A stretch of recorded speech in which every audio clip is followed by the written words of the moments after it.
Mesdames, Mesdemoiselles et Messieurs, bonjour ou bonsoir selon l'heure à laquelle vous êtes branchés sur les différentes télévisions partenaires qui vous relaient ce magazine Choc des idées. Merci de nous suivre de partout en République démocratique du Congo, mais aussi à travers le monde par la magie du satellite. Et bienvenue à votre magazine qui aujourd'hui va se poser la question de savoir que faire pour anticiper les événements en République démocratique du Congo. Et pour en parler, nous avons des têtes couronnées du débat public en République démocratique du Congo, notamment à ma gauche, M. Claude Ngoma, qui se trouve être chargé des questions politiques et juridiques à Nouvel Élan. C'est le parti cher à l'ancien, au Premier ministre honoraire Adolphe Muzito. Claude Ngoma, bonjour. Bonjour mon frère Louis-Dor, et également bonjour à mes frères politiques que j'ai l'honneur de rencontrer aujourd'hui ensemble avec eux. D'accord, merci beaucoup. La grande équipe technique rangée derrière les caméras. Nous avons également M. Chris Mukendi qui se trouve être secrétaire national adjoint en charge de la mobilisation à l'AFDC, le parti cher à Modeste Bati Lukwebo. Chris Mukendi, bonjour. Bonjour très cher Ludo, merci pour l'invitation. Merci beaucoup. Je salue les amis co-débatteurs avec qui nous aurons à partager le plateau. D'accord. À l'extrême droite, Maître Laurent Ochumbe, qui se trouve être juriste de formation, mais sur ce plateau, nous le recevons en tant que cadre de l'ECID, parti cher à notre compatriote Martin Fayoulou Madidi. Maître, bonjour. Non, mais derrière chef, merci pour l'invitation Ludo, pour ce précieux plateau qui m'a manqué. Merci de tout donc, salutations à mes amis et je pense que le débat sera Merci d'avoir dissipé mon inquiétude. Merci beaucoup. Quand je ne vous ai pas vu, j'étais très inquiet. Merci, et puis Ludo. à l'extrême gauche, Monsieur Mathieu Takizala, lui se trouve être opérateur économique, mais comme vous savez, la politique est un domaine transversal. Si vous ne vous en occupez pas, elle s'occupe de vous. Les opérateurs économiques aussi ont droit à donner de la voix sur la place publique en ce qui concerne les différentes questions. Monsieur Mathieu Takizala, bonjour. Je remercie Charles Lidor parce que l'émission, déjà le nom, évocatif, choc des idées. Choc des idées. On dit avec les idées, on peut construire une nation. Voilà. La force d'une nation, ce sont des idées. Je remercie tous les messieurs qui ont la dignité de l'espace public, parce que l'espace public, il faut avoir la gravité pour venir devant la caméra. Merci beaucoup. Voilà rapidement le squelette de cette émission, mesdames et messieurs. Nous allons parler des élections. Il a été annoncé, formellement ou informellement, que les élections auront bel et bien lieu en 2023 et que l'enrôlement des électeurs pourrait, je préfère moi en tant que journaliste, utiliser le conditionnel, pourrait commencer au mois de novembre courant, donc novembre 2022, tandis qu'en juillet 2023, ça sera le dépôt des candidatures pour la présidentielle, mais aussi pour les législatives nationales et provinciales. Nous allons en parler avec les invités sur ce plateau. Nous allons également parler de la situation de l'Est, qui reste encore beaucoup plus préoccupante.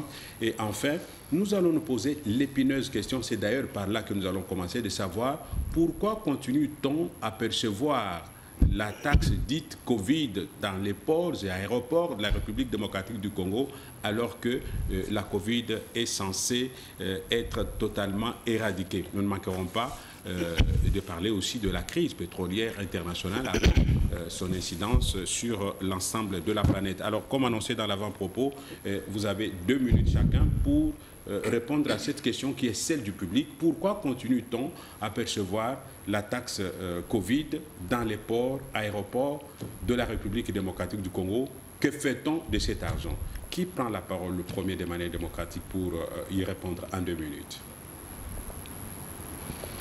Non, mais merci beaucoup, Ludo. Maître Laurent. Oui, je pense que la question n'est pas pourquoi nous percevons cette taxe, parce que ça ne se justifie plus présentement.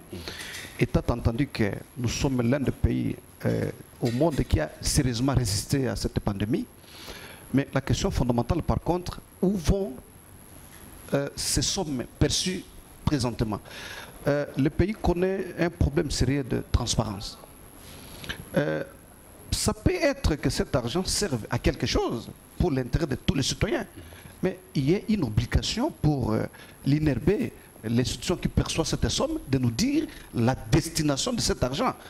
Je l'ai dit, d'emblée, on ne peut pas condamner parce que ça peut être que ça nous sert à quelque chose. Mais il faut que l'INRB communique pour savoir la destination et la fonctionnalité de cet argent qui est rançonné, à mon avis, indûment sur les dos des Congolais, qui ne fait que souffrir présentement. Voilà la question fondamentale. Donc l'INRB qui nous suit a l'obligation de communiquer où vont ces fonds, ça sert à quoi pour les Congolais. Si ça ne sert en rien, si ça sert à enrichir les poches des citoyens, je crois qu'il faut tout simplement abandonner et laisser la population qui souffre autant s'occuper notamment des questions de scolarité des enfants. Oui, parce qu'il vous reste encore 45 secondes dans votre temps de parole. Pourquoi vous épargnez le ministère de la Santé? Parce que c'est en fait une politique du gouvernement et non pas de l'UNRB qui n'est qu'une structure qui exécute une politique gouvernementale. Ah, voilà. Mais le problème, c'est que cette agence-là qui perçoit cet argent, mais nous savons qu'il y a une autorité de tutelle.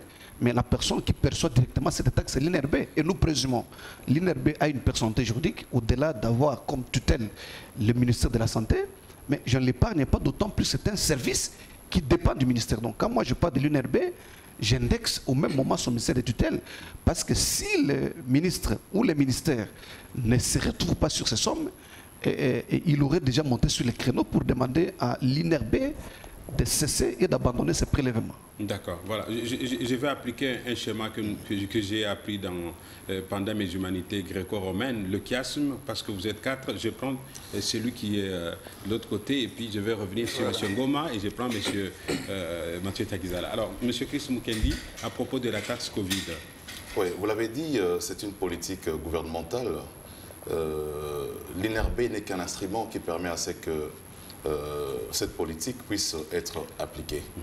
J'ai eu le privilège de prendre le même avion avec Maître Laurent Tchoumbé dernièrement, de la Belgique pour Kinshasa. Nous avons partagé le même avion. Il faut rappeler qu'il a passé les tests Covid avant de prendre l'avion avec moi. À Kinshasa? Non, non, en Belgique, à Bruxelles. Ouais. Donc ça veut dire que même à Bruxelles, pour venir au Congo, on continue à faire des tests Covid. Mais ce que moi je ne partage pas, c'est que on continue à alimenter l'industrie du masque. Alors qu'aujourd'hui, il est clairement établi que Covid a été éradiqué ici à Kinshasa. Il n'y a qu'à aller dans nos hôpitaux pour voir, est-ce qu'il y a encore dans nos hôpitaux, au cinquantenaire, Mama Yemo ou à la clinique Galema Agi, est-ce qu'il y a encore des patients de Covid dans nos hôpitaux? Voilà. Il est clairement établi qu'il n'y a plus de patients dans ces hôpitaux. Donc ça veut dire que nous continuons à alimenter l'industrie du masque, alors que les Congolais, hein, le plus pauvre en tout cas, a du mal même à s'acheter un masque qui coûte 500 francs. Je ne suis pas d'accord pour qu'on élimine les tests Covid, mais je suis pour qu'on arrête, parce qu'après les tests, il est clairement établi que la personne ne souffre pas. Pour quelqu'un qui ne souffre pas de Covid, je vois mal pourquoi on va lui exiger le port du masque. D'autant plus que partout en Europe, on ne porte plus le masque. Moi, je crois que le gouvernement, avant de prendre cette décision, il doit aussi se référer à l'INRB qui a l'expertise voulue en la matière pour permettre à ce que les politiques décident. Parce que les politiques ne décident pas sans l'avis des experts. Moi, je pense qu'il est temps pour que nos amis de l'INRB puissent orienter le gouvernement dans ce sens-là. Mais en ce qui concerne ce qui est perçu, je ne sais pas, parce que c'est une taxe qui est payée. Je ne peux pas comprendre que Maître Laurent Tchoumbé exige qu'on lui mette sur la place publique l'état des lieux de ce qui est perçu comme taxe. Déjà, c'est comme si on demandait à la DGDA de nous rendre le compte tous les jours, qui est un service d'assiette. Donc, je considère qu'il y a un gouvernement qui s'est canalisé des recettes qui sont perçues dans le cadre des taxes pour la Covid. Et voilà, au moment opportun, s'il estime qu'il faut faire un compte rendu de ce qui a été perçu et de ce qui a été fait, il reviendra au gouvernement de pouvoir le faire. D'accord. Monsieur Ngoma, même question, même temps de parole. Très bien, mon frère. Ici, je vais évoquer d'abord la gestion de cette crise. Comment les régimes a géré ces crises, donc le gouvernement. Parce que nous avons beau crier ici, dans le pays, que la façon dont le gouvernement a géré cette crise de pandémie à Covid-19, c'était d'une façon cavalière, catastrophique, je vais vous dire. En commençant par le don qui nous a été donné, et des dons jusqu'au jour d'aujourd'hui, on ne connaît même pas la traçabilité. Je dis ici, la Banque mondiale nous a financé à la hauteur de fonds oui. À la hauteur de 350 millions. Mais jusqu'aujourd'hui, l'argent, je ne sais pas moi quel chemin a pris cet argent. Donc c'est compliqué. Et qu'aujourd'hui, il y a eu levé des mesures prises par le ministre de tutelle. OK? Mais je suis encore étonné que jusqu'au jour d'aujourd'hui, on continue encore à percevoir des taxes. La taxe Covid. Mais attends, à quoi servirait donc voilà comment le vaccin? Quelqu'un qui a pris le vaccin, doit-il encore payer la taxe? Et cette taxe servira à quoi? Et voire même la taxe perçue, du point de vue de traçabilité, c'est flou. La gestion est opaque. Et nous ne savons pas aujourd'hui cet argent sert à quoi. Parce que la personne mieux indiquée ou les personnes mieux indiquées à nous donner la traçabilité autour de ces taxes perçues, c'est le ministre du tutelle. Et de deux, l'organe technique qui est censé de mettre en musique la politique du gouvernement liée à la santé publique. C'est le docteur Muyembe. Et donc, non, plutôt l'INRB, pas le docteur l'INRB, okay. Qui est représenté par le docteur Muyembe. Oui. Et quand je me mets à faire approcher les deux tableaux, je me sens perdu dans mes réflexions. Je n'arrive pas. Parce qu'aujourd'hui, depuis qu'on a levé le mesure lié à la pandémie, il y a silence radio, Muyembe ne parle même pas. Et on était habitué à chaque semaine d'être informé par rapport à la courbe. Et aujourd'hui, quand il y a silence radio, aucune déclaration faite de la part de M. Muyembe, j'ai dit que pandémie égale 0 à Kinshasa et en RDC. Mais par conséquent? Par conséquent, la taxe doit être supprimée et les masques ne peuvent plus être recommandés dans des lieux publics ou privés. J'ai dit. D'accord, vos 2 minutes consommées. Alors, M. Mathieu Taxala, vous êtes un opérateur économique, vous allez nous éclairer davantage. À moins que je me trompe, je pourrais être corrigé par mon frère Chris Mukendi ou Maître Laurent qui viennent de voyager. À ce que je sache, c'est $50 la taxe Covid pour ceux qui vont à l'étranger et $15 pour ceux qui vont à l'intérieur du pays pour les vols domestiques. Donc voilà un peu une idée pour que les téléspectateurs se fassent une idée. Quelle est votre lecture de la question en tant qu'économiste? Bon, nous sommes d'abord dans une période inflationniste en ce moment. Le pouvoir d'achat des uns et des autres est en train de disparaître.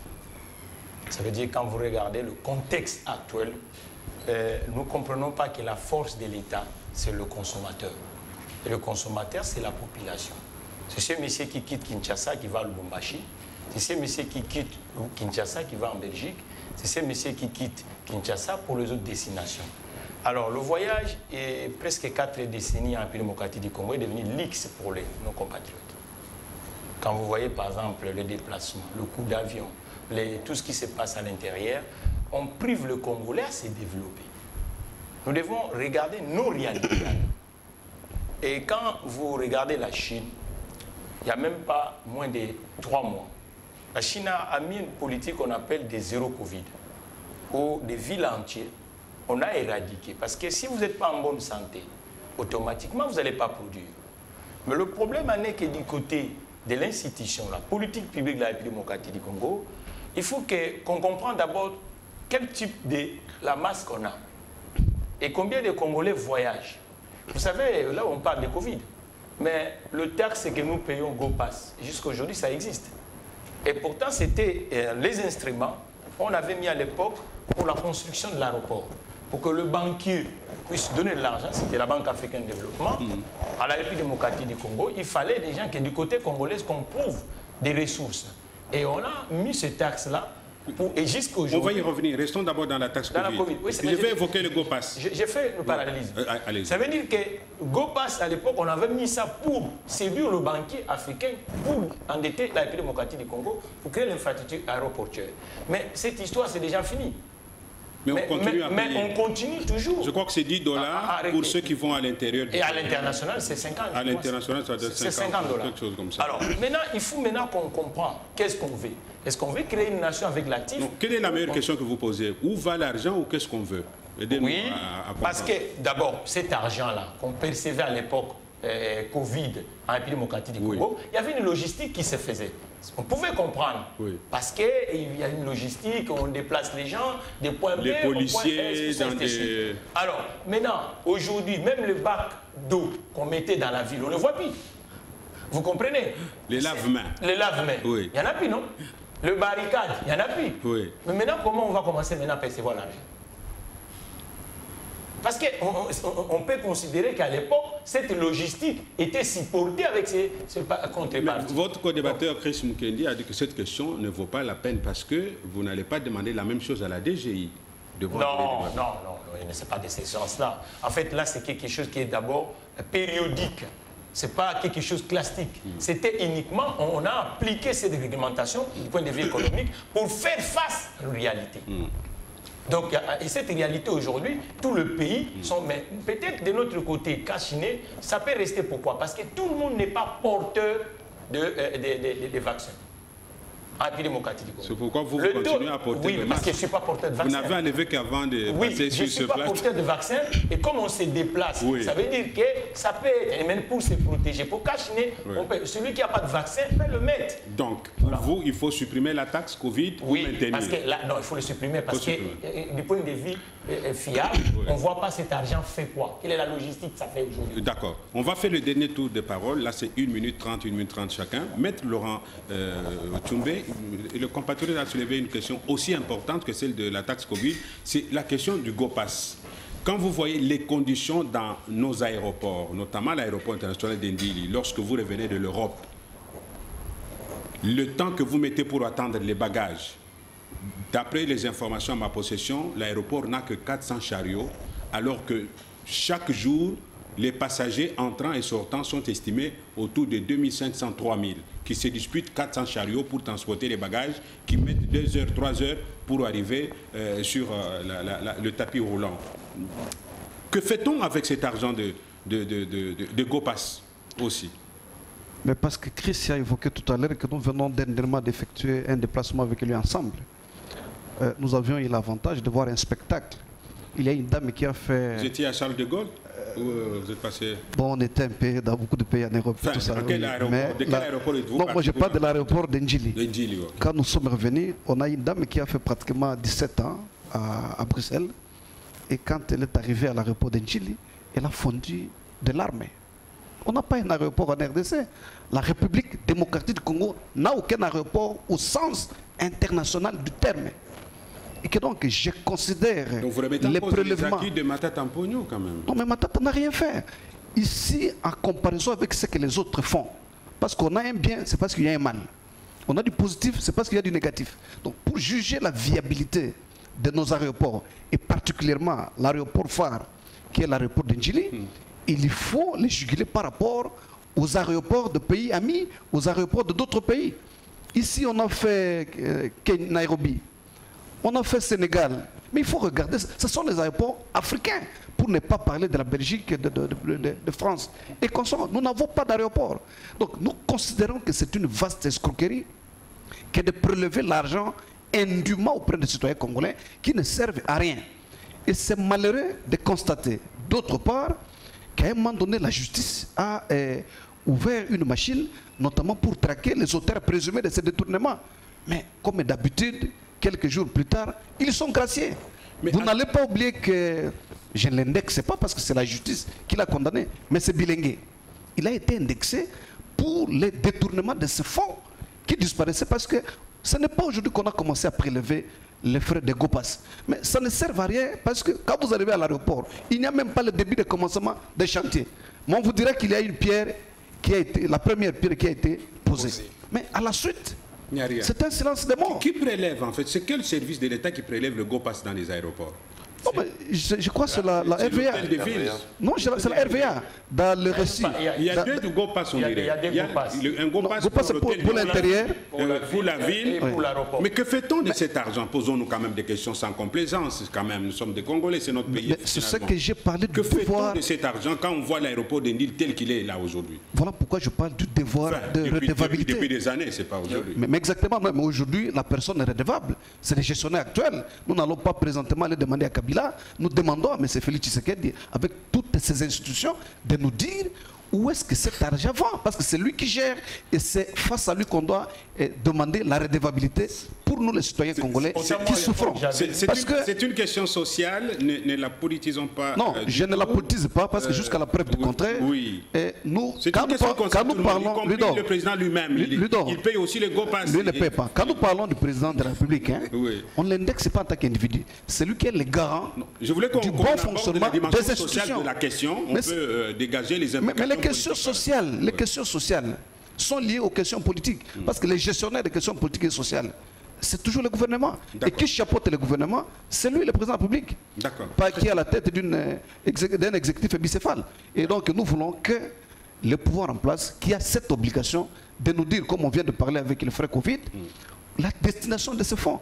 Le parallélisme que vous avez fait, cher ami, n'est pas de mise à ce stade.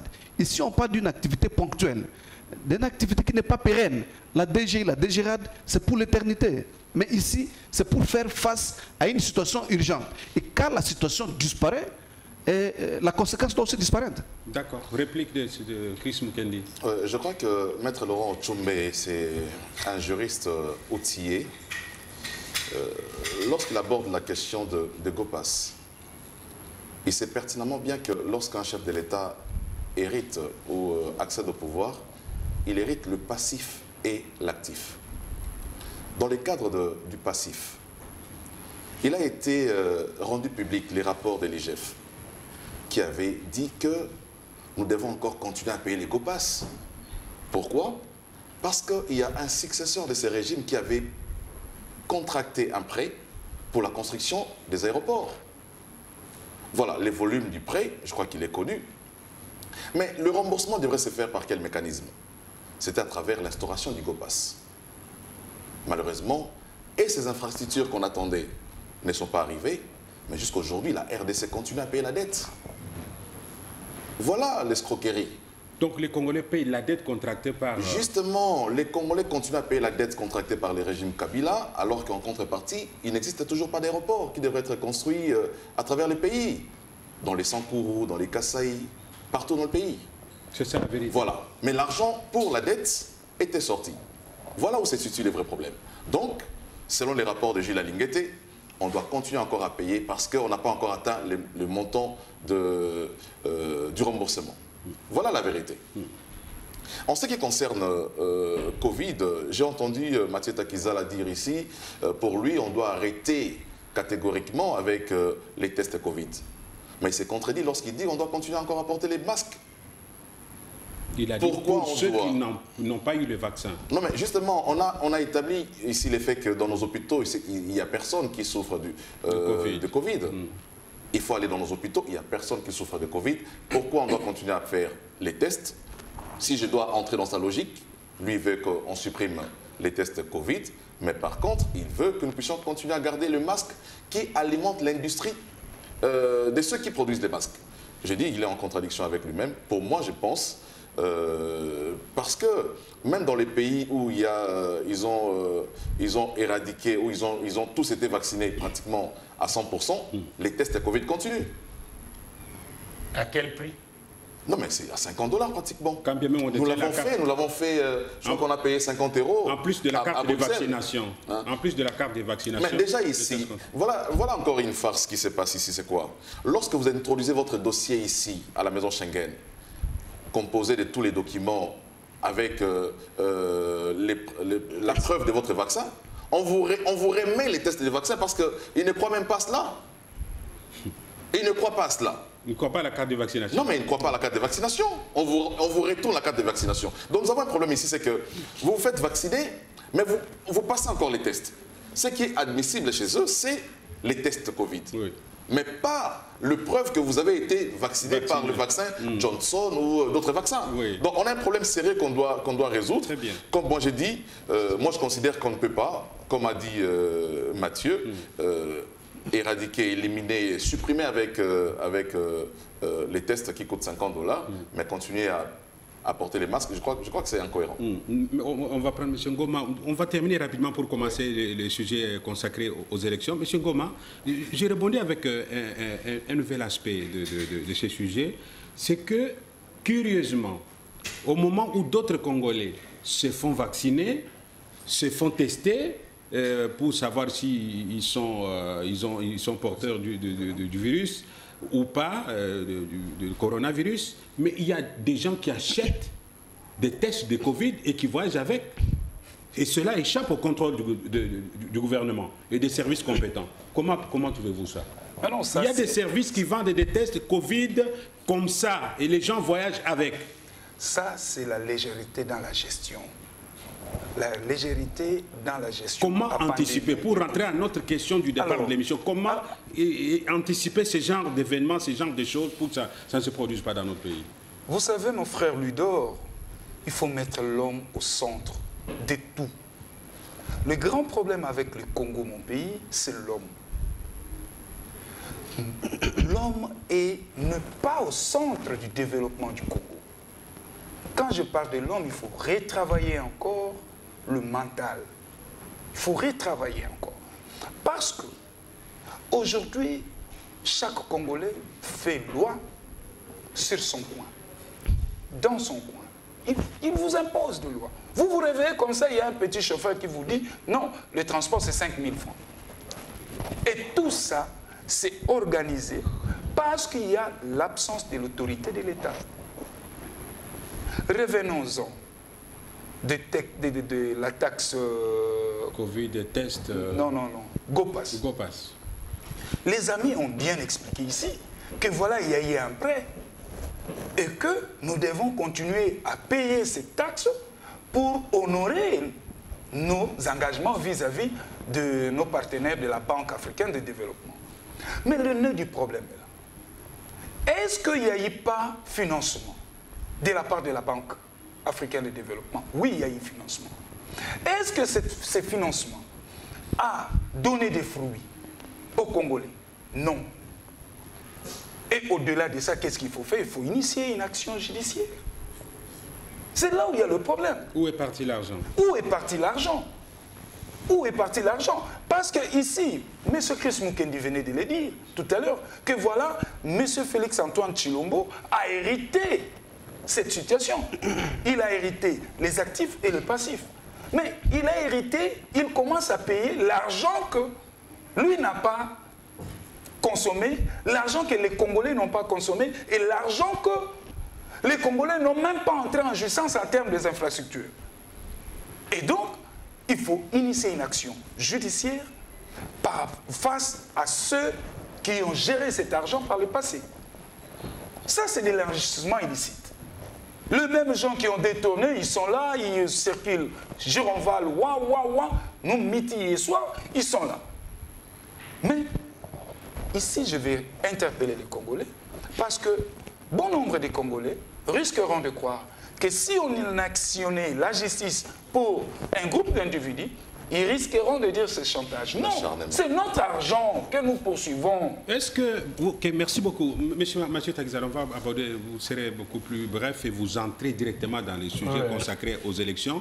Est-ce que, parce que vous avez tous à l'unanimité reconnu que le GoPass fait partie du remboursement d'une dette sollicitée ou d'une créance obtenue, d'un crédit obtenu auprès de la Banque africaine de développement pour moderniser les infrastructures aéroportuaires et que cela n'a pas été fait. Pourquoi ne pas dispenser les pauvres Congolais qui n'y sont pour rien et que le gouvernement s'acquitte? C'est ça, en fait. Ce montage économique a été fait pour un objectif précis. Oui. La RVA, c'est une société qui fait l'exploitation commerciale. Il fait louer le parking et le service. Et l'espace aérien. Et l'espace aérien. Ça veut dire qu'il a d'autres ressources. Les taxes aéroportuaires existent dans tout le pays du monde. Mais dans les autres pays qui ont compris, pour ne pas asphyxier la population, on l'indexe sur le billet d'avion. On indexe sur le billet d'avion et on regarde toujours le variant économique. Ça veut dire que lorsque le variant économique est en négatif, et on doit réajuster la chose. Parce qu'aujourd'hui, nous sommes en négatif. Quand vous êtes en négatif, on ne peut pas continuer. Et pourquoi ce prix est toujours, le montant est toujours fixe? Pourquoi toujours 50 $? Et on ne tient pas compte de la réalité sociologique de la démocratie du Congo et la réalité du pouvoir d'achat des Congolais. C'est ça le vrai problème. Ça veut dire qu'aujourd'hui, on a récupéré un prêt. Moi, je suis spécial autogarage. Je vais aller chercher un prêt pour mettre l'outil de production. Parce que cet aéroport, c'est un outil de production. Donc, on semblait aller que la gestion de RVA doit faire face. On ne peut pas maintenir uniquement en disant, bon, parce qu'on a pris l'argent de la banque, on doit continuer à fragiliser l'actif. Parce que l'actif, on doit le mettre pour qu'il puisse produire. Donc, je crois qu'aujourd'hui, il faut réformer cet axe aéroportuaire. Il faut le mettre indexé sur le billet d'avion. Parce qu'à Roissy, il y en a dans tous les aéroports, mais on le met sur le billet d'avion. Donc d'où la nécessité d'amener les acteurs, les opérateurs d'aviation, qui sont en République démocratique du Congo, et même ceux qui vendent des billets, et les tours opérateurs, pour chercher des voies et moyens, pour que la population puisse comprendre. Parce que si on a fixé, parce qu'aujourd'hui, qu'est-ce qui se passe? On continue toujours à fixer la petite population congolaise, parce que tout le monde ne prend pas l'avion, même ceux qui prennent l'avion, à quel prix? À quel prix? Un aéroport où il n'y a pas une zone fret, un aéroport où il n'y a pas un restaurant, un aéroport où il n'y a pas de parking, un aéroport où tout ça, mais on a un prix, on continue toujours à... On a évoqué la question des chariots qui manquent à l'aéroport. Donc il y a 400 chariots pour si vous avez, 3000 vous avez le passagers. vol à 2 h du matin, rien du tout. Là, on a un projet même sur l'aéroport de Ndjili. On a demandé, parce que moi, avec un groupe d'amis, que nous puissions créer l'hôtel à l'intérieur. Où les jeunes gens, quand ils arrivent... Comme ça s'est fait ailleurs, comme ça s'est fait ailleurs. C'est pas normal. Ça veut dire qu'aujourd'hui, nous devons évoluer. Il faut tenir compte de la réalité du moment. Voilà. Donc on ne peut pas rester là et on va continuer toujours. Les gens vont commencer à payer 50 $, ça ne sert à rien. Mais je vous dis sincèrement merci et permettez-moi de le dire parce que nous avons abordé vraiment des questions qui intéressent la population. C'est vrai, on peut parler politique, mais là ce sont des questions vitales qui intéressent beaucoup de nos téléspectateurs. Avec votre permission, avant qu'on aborde les élections, est-ce que nous pouvons parler des conditions de voyage actuellement à l'intérieur du pays? Moi, je reviens d'une province où j'ai mis plus de 10 jours pour avoir un avion et rentrer sur Kinshasa. Vraiment, je crois qu'au dernier jour, je devais me battre au risque même d'oublier ma petite valise parce qu'il fallait monter à bord de l'avion, quand bien même j'avais mon billet. Tout simplement parce qu'on n'a pas d'avion qui font Kinshasa et l'intérieur. Il m'a été dit même que les petits porteurs qui font le tour de beaucoup de nos provinces sont des avions angolais. Est-ce que nous ne sommes pas en mesure, nous, gouvernement congolais, de nous doter des petits avions qui puissent faire le tour de nos provinces pour ce qui concerne des petits aéroports? Le déplacement et le mobilité. Oui, parce que vous venez de parler, je commence avec Maître Laurent, ça va revenir à vous, pour raison d'équilibre. Donc une minute, et puis on va pas des questions politiques qui vous intéressent beaucoup plus. Merci moi, beaucoup. Je vois d'abord le peuple. Merci beaucoup, Ludo. Moi-même, comme vous, je venais d'être victime il y a 2 semaines. C'est-à-dire que le problème, ce n'est pas le point de manque d'avions où nous n'allons pas demander au gouvernement d'acheter les avions, les petits porteurs. Ce sont généralement les commerçants, les sociétés commerciales qui font ce travail-là. On ne va pas vraiment demander à l'État de tout faire. L'État nous demande de mettre les conditions, la législation. Ce n'est pas une obligation pour l'État d'acheter le gouvernement, non, les avions. Ce n'est pas vraiment l'obligation du gouvernement d'acheter les avions de transport. D'avoir une compagnie. Non, l'État a déjà une compagnie. Oui. Nous lui demandons de rendre cette compagnie viable. Oui. Mais la floration, c'est une question de tout le monde. Les opérateurs économiques, l'État, son obligation principale, c'est mettre les conditions qui peuvent inciter effectivement les commerçants à pouvoir à cette carence dont nous sommes victimes.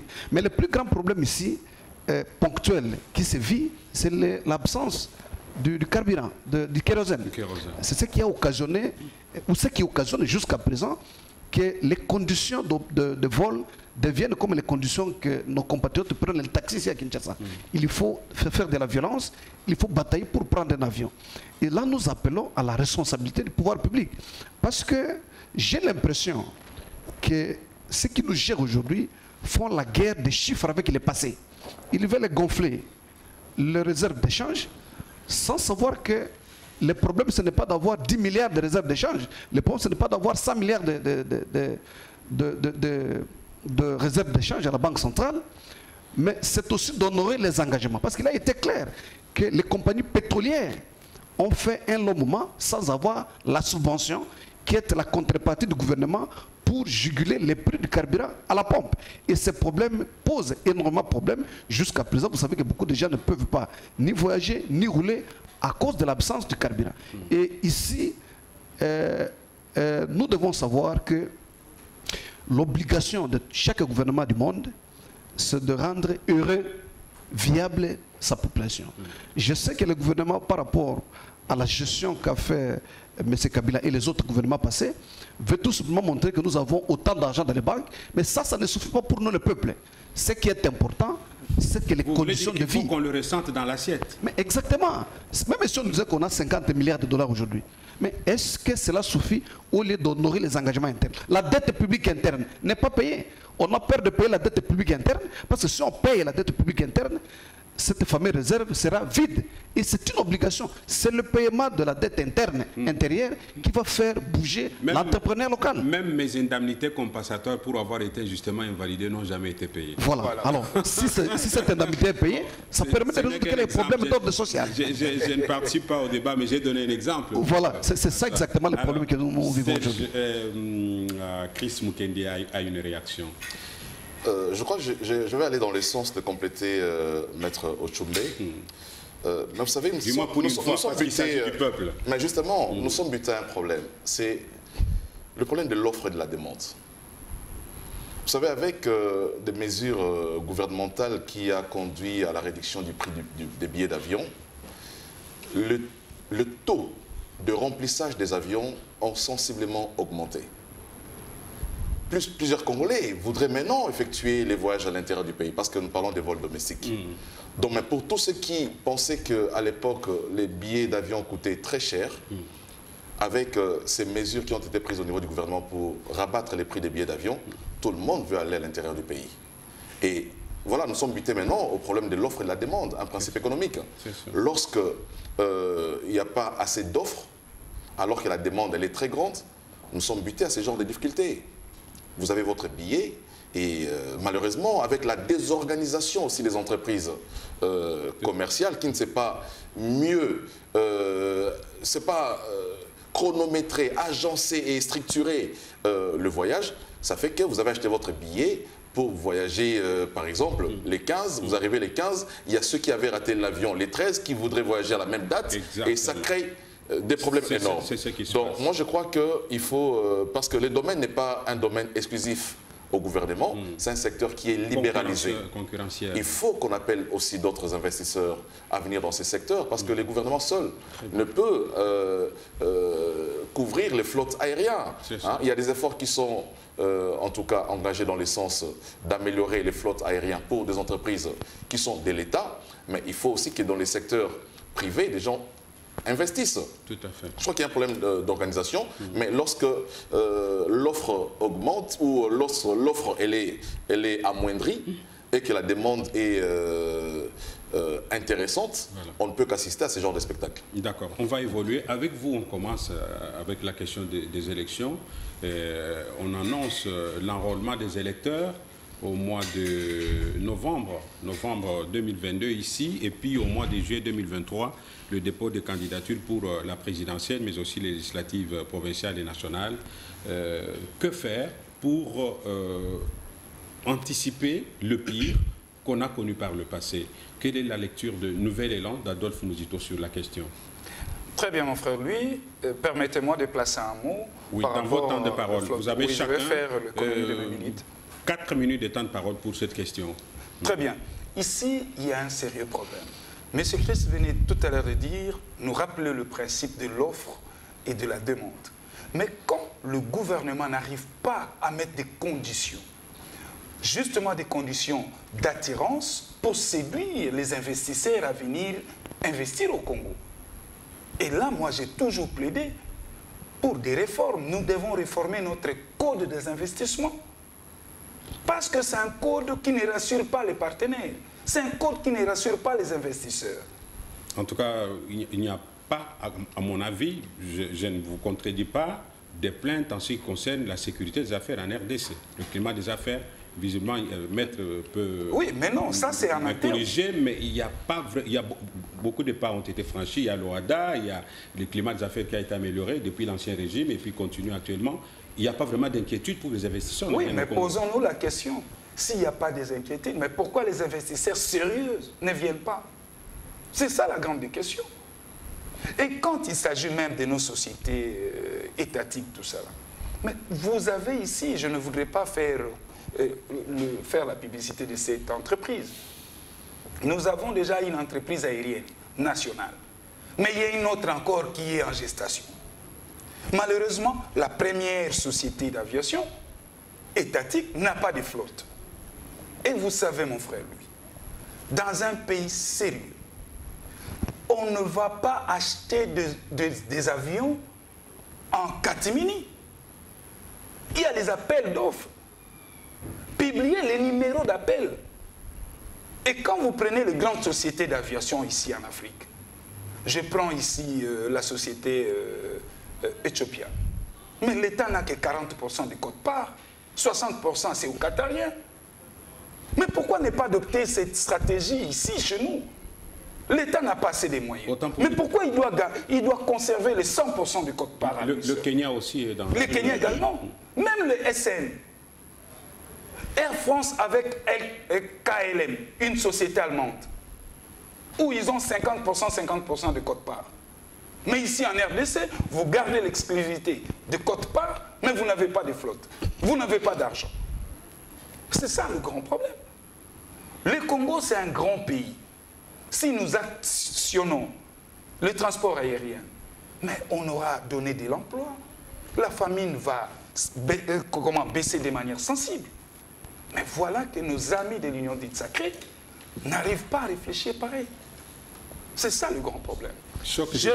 Du choc des idées jaillit la lumière. Voilà. Je reviens sur la question des élections. Mon cher ami, aujourd'hui, le processus électoral en RDC est entaché de beaucoup d'irrégularités graves.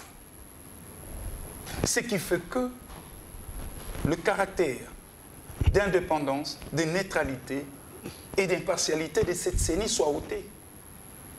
Pourquoi? Parce que vous devez savoir, les élections, le processus électoral, c'est un tout cohérent. Il suffirait qu'il y ait un petit bavure quelque part, le reste sera bousillé. Et je ne voudrais pas ici, comment donc aller trop vite en raison. Je vais rappeler ici les principes. Pour que nous ayons les bonnes élections, nous avons besoin de deux cadres légaux. Le premier cadre légal, c'est la loi électorale, que nous avons déjà publiée à la va-vite par le journal officiel. Qui vous est opposable. Voilà. Et le deuxième document, c'est le calendrier électoral. Quand vous n'avez pas le calendrier électoral, rien ne vous rassure qu'il y aura élection en 2023. C'est les documents par excellence. Mais la feuille de route, vous n'y croyez pas, hein? Non, la feuille de route reprend des activités censées être reprises dans les calendriers électoraux. Et ici, je décèle l'incompétence dont le chef de M. Kadima. Non, pas d'attaque personnelle. Non, je l'ai dit, je m'assure. Pourquoi j'ai dit ça? Vous avez un monsieur qui rassure l'opinion et veut séduire l'opinion en nous disant que voilà, décembre, il y aura début des enrôlements. Mais ce n'est pas à lui de nous dire. Il n'a qu'à nous brandir, à nous publier les calendriers électoraux. Et nous, les acteurs politiques, c'est à nous d'interroger les documents. Parce que tout ce qu'il va faire, tout ce qu'il est en train de nous promettre, en termes des opérations électorales et autres, mais attends, c'est de manière séquentielle. Les opérations, le début des opérations d'enrôlement commencera du décembre. Mais jusque quand? La cartographie ici, Ça nous a pris combien de temps? Les opérations sont terminées. Mais le problème, ce n'est pas que les opérations terminent. Le problème, c'est les targets. Oui, en un paragraphe, parce que vous avez épuisé le temps de parole. Êtes-vous prêt ou non à aller aux élections, vous? Non, nous, nous sommes prêts pour les élections, même demain. Alors, nous allons affronter les élections. Et l'opinion doit savoir que Nouvelle-Homme à formation politique n'est pas pour le boycott des élections. Vous allez présenter un candidat à la présidence? Oui, le candidat à la présidence, c'est Martin Fayulu. Qu'est-ce que j'ai dit? C'est Adolphe Mozito qui est le candidat. Ah, d'accord, très bien. Merci. Merci d'avoir corrigé. Alors, Mathieu Takizala. Vous savez... Parlez-nous des élections en tant qu'économiste. On viendra choc des idées. Du choc des idées, j'ai la première partie de la logistique et de la mobilité semble très très importante. Parce que même les élections sans mobilité, les élections coûtent cher en République démocratique du Congo parce qu'on n'a pas vraiment l'outil de déplacement. L'infrastructure fait défaut. L'essor du secteur privé, parce qu'on parle là, le secteur aéronautique, c'est un secteur très concurrentiel dans tout le pays du monde. Et les développements, ça demande beaucoup. Et la capacité humaine, ça veut dire que capital humain, et la capacité financière. Aujourd'hui, nous, les entrepreneurs en République démocratique du Congo, qu'est-ce qui nous fragilise? L'absence d'écosystème. Le financement est quasi inexistant, cher Lidor. Vous savez que chez Spécial Auto, on a un projet pour relier Kinshasa à Lubumbashi par voie terrestre, avec un autocar, lien que la personne soit condamnée à prendre l'avion à l'aéroport d'Njili. Mais du coup, il faut maintenant qu'on puisse avoir des banques capables. Il faut maintenant qu'on fait des réformes du secteur bancaire de la République démocratique du Congo. Parce que c'est une nécessité. Et dans tout le pays du monde, il y a ce qu'on appelle des compagnies régionales. Et ces compagnies régionales sont alimentées avec l'activité économique de la région. Aujourd'hui, regarde nos régions. L'activité économique privée est absente. C'est l'informel qui est le premier parti aujourd'hui en République démocratique du Congo. D'où la nécessité que l'État, dans la reprogrammation de l'État en République démocratique du Congo, il faut penser maintenant de créer l'actif dans nos régions. Il faut qu'on puisse amener l'entreprise dans nos régions. Parce que lorsque l'entreprise est présente, celui qui est l'opérateur dans le secteur aéronautique va avoir du contractuel. On ne va pas devenir un opérateur dans le secteur aéronautique en Mbuji-Mayi, dans une ville où il n'y a même pas 20 sociétés. Élection. Donc, ça c'est déjà un vrai problème. Je crois qu'aujourd'hui, il faut financer l'entreprise en République démocratique du Congo. On ne le finance pas. Il n'y a même pas une banque destinée pour les entreprises. Et c'est pour ça qu'on voit qu'on va commencer à faire de surplace pour la mobilité en République démocratique du Congo. Les élections, dans tout le pays du monde, l'élection c'est d'abord chercher la photographie de la démographie. Photographie de la démographie. Démographie individuelle, démographie professionnelle, démographie de l'infrastructure, démographie de l'administration. D'où la naissance des idéologies politiques. On appelle la droite et la gauche. La droite, il se repose autour des ouvriers, nos travailleurs. Et la gauche, le travailleur et l'ouvrier. Le partage du travail. La droite, c'est le capital. Parce qu'on ne peut pas avoir un travailleur sans capital, qu'on appelle l'entrepreneur que je suis ici. Et ces deux approches sociétales essayent de conjuguer pour qu'on fasse avancer la société. Mais en République démocratique du Congo, l'élection est devenue un système d'avoir le premier emploi. Le paradoxe congolais. Trois quarts des gens, comme on n'a pas développé l'outil productif, les entreprises, ça veut dire que moi j'ai étudié, qu'est-ce qui reste pour moi? Ça veut dire que je vais aller le dimanche et vous voyez qu'on parle pas des idéologies politiques en République démocratique du Congo. Paix. On parle des individus. Or, l'élection pour avoir un socle, il faut les approches idéologiques. La convergence des idéologies. Voilà. Or, chez nous, on voit, bah non, mais comme il y a un recul social et le régionalisme s'est développé, ce que nous appelons entre guillemets le tribalisme, maintenant le vote est devenu ethnique. Et sociologique. Ben oui, parce que les hommes ne se retrouvent pas socialement. L'entreprise est absente, le travail est absent. Maintenant, je regarde, ah, lui, il est de Bandundu, il parle aussi bien le français, comme vous avez dit tout à l'heure, alors je vais le mettre. Mais ce n'est pas le français qui va faire quelque chose. C'est l'idéologie, c'est l'approche. C'est pour ça que dans des partis politiques, dans des pays où on a un essor de développement, on voit que Messie économie, Messie transport, et ces gens-là, ce sont des experts. Et en général, c'est des gens qui travaillent déjà dans le secteur. Donc je crois que l'élection, l'administration le met d'eau. Vous voyez comment on sacralise uniquement l'institution sur la place boulevard Albert Prény, hein, le 30 juin. Oui. Or, l'administration, c'est le ministère de l'Intérieur, l'élection.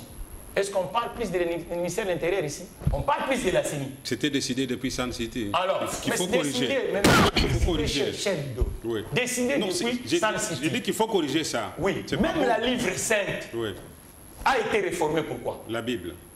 On quitte l'Ancien Testament pour aller au Nouveau Testament. On a fait 4 processus électoraux avec ces schémas-là. Mais à chaque fois quand on les lit, Lido, on dit non, non, non, c'est pas lui. Mais pourquoi le mix ne pas mixer entre ce schéma de CENI et l'administration de l'intérieur? Il nous reste 6 minutes. Maître Laurent, vous abordez la question, vous la liez aussi à la situation de l'Est. Est-il possible qu'on aille aux élections avec 2 provinces qui sont en proie à l'insécurité, tout ça, au nom de l'inclusivité du processus électoral? Et puis, on va prendre M. Chris Mukendi. Merci beaucoup, Ludo. Les élections ne devraient pas être une guerre, comme la situation se présente présentement en République démocratique du Congo. La compétition électorale devait être un match de football, où vous avez un camp contre un autre, l'opposition, la majorité, et la société civile, ce sont les spectateurs qui regardent le match. Et l'arbitre, c'est un juge qui tranche.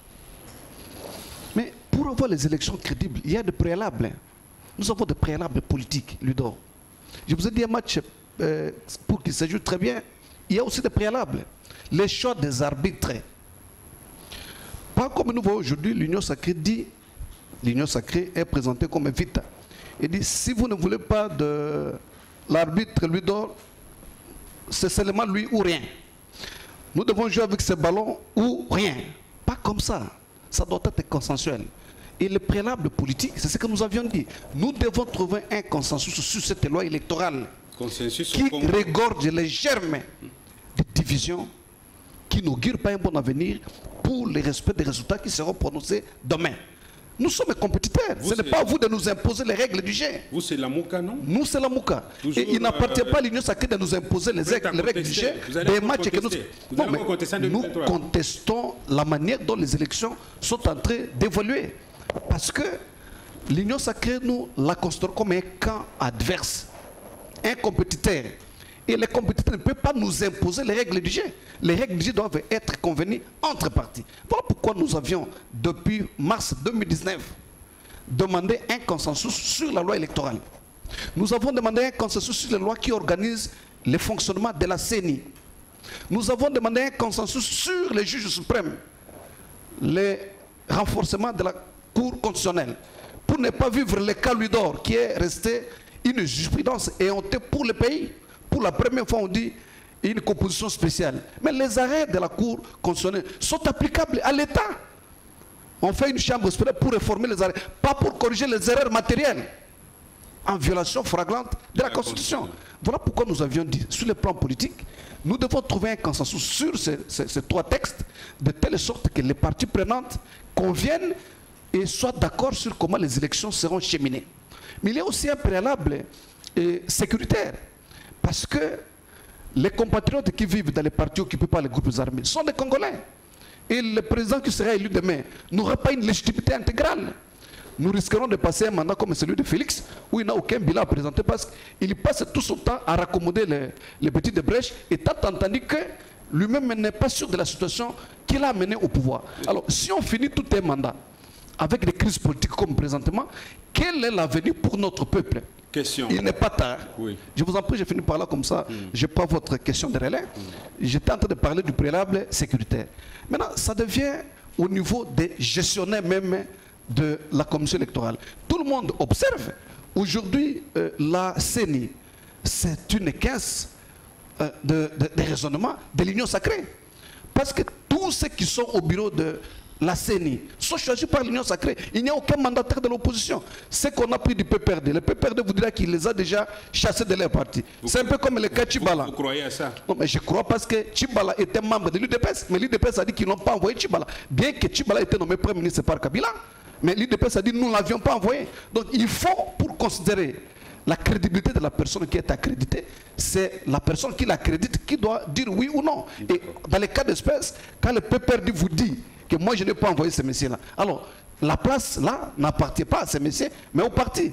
Quand Essidé dit qu'il n'a pas envoyé Moniz, mais vous prenez Moniz, est-ce qu'il nous représente? Non. Petite question. Je vous en prie, Ludon. Il doit conclure. Je vous en prie. À la fin. Est-ce que vous allez ordonner à vos militants de s'enrôler au mois de novembre et déposer vos candidatures en juillet 2023, oui ou non? Essidé Lamouka. Dans notre vocabulaire politique, le mot boycott des élections n'existe pas. Donc vous aurez un candidat. Non, je dis ceci. Nous aurons les candidats dans tout. La présidentielle, c'est qui? Mais dans notre congrès, notre deuxième congrès ordinaire de Kisangani qui venait de se dérouler dernièrement, le parti SID a choisi Martin Fayulu comme candidat président de la République. Vous avez choisi Adolphe Mouzito. Vous n'êtes plus ensemble? Non. La Mouka est composée de partis politiques. Même quand nous étions en Géval pour choisir Martin Fayulu comme candidat commun, déjà Félix était candidat, Kamer était candidat, mais les gens se sont mis d'accord et ont dégagé un consensus qui a été violé par Félix Tshisekedi avec Vital Kamerhe. Monsieur Chris Mukendi, vous avez le privilège de clôturer l'émission. Merci beaucoup. En rencontrant les préoccupations... J'ai suivi mes amis de Lamouka saucissonné, parce qu'il y a Lamouka avec comme candidat Martin Fayulu, notre Lamouka comme candidat. Et Sidé et Nouvelle-Élan. Mozitou, à Lamouka saucissonné. Mais vous savez, lorsque je suis nos amis, j'ai l'impression que la mentalité de la belligérance n'a pas encore quitté l'homme politique congolais. Cette mentalité qui nous a réunis à Sun City. Alors que nous avons, à Sun City, voté une constitution de la transition qui nous a conduit à mettre en place des institutions politiques légitimes. Voilà. Mais je me retrouve en face de personnes qui sont encore à négocier les consensus alors que des réformes ont été apportées au sein de nos institutions, en l'occurrence l'Assemblée nationale, où nos amis de la Mouka n'ont que 10 députés au total. Et SID, y compris avec Nouvel-Élan. Donc, il se passe qu'à l'Assemblée nationale, on subit la loi de la majorité. Comment voulez-vous, alors que vous êtes minoritaire, vous voulez faire passer votre point de vue avant le point de vue de la majorité? Il y a 350 députés, plus de 350 députés qui sont acquis à l'Union sacrée, qui votent des textes qui ne vous arrangent pas. Mais malheureusement, vous voulez que les choses se fassent de votre manière. Vous demandez les consensus. On doit encore rappeler à nos amis qui nous suivent que les consensus ne veut pas dire unanimité. Ludor, nous sommes à notre 3e processus électoral. Celui qui arrive, ça sera le 4e. De 2006 à 2018, aucun processus électoral n'a fait l'unanimité, très cher ami de la Mouka. En 2006, les élections où les processus ont été contestés, la grande majorité est allée sans l'UDPS. Comment ça a chuté? En 2011, nous sommes allés aux élections. Tshisekedi a revendiqué la victoire. Mais ça n'a pas arrêté les trains. En 2018, vous avez dit, alors que Tshisekedi était compétiteur au même titre que Fayulu et Chadari, vous avez dit qu'il est allé négocier la victoire. Voilà. Donc, il est clairement établi qu'aujourd'hui, ces consensus que nos amis recherchent, qui devraient être trouvés dans les institutions, on ne les trouvera pas hors cadre institutionnel. Donc vous n'allez pas faire marche arrière?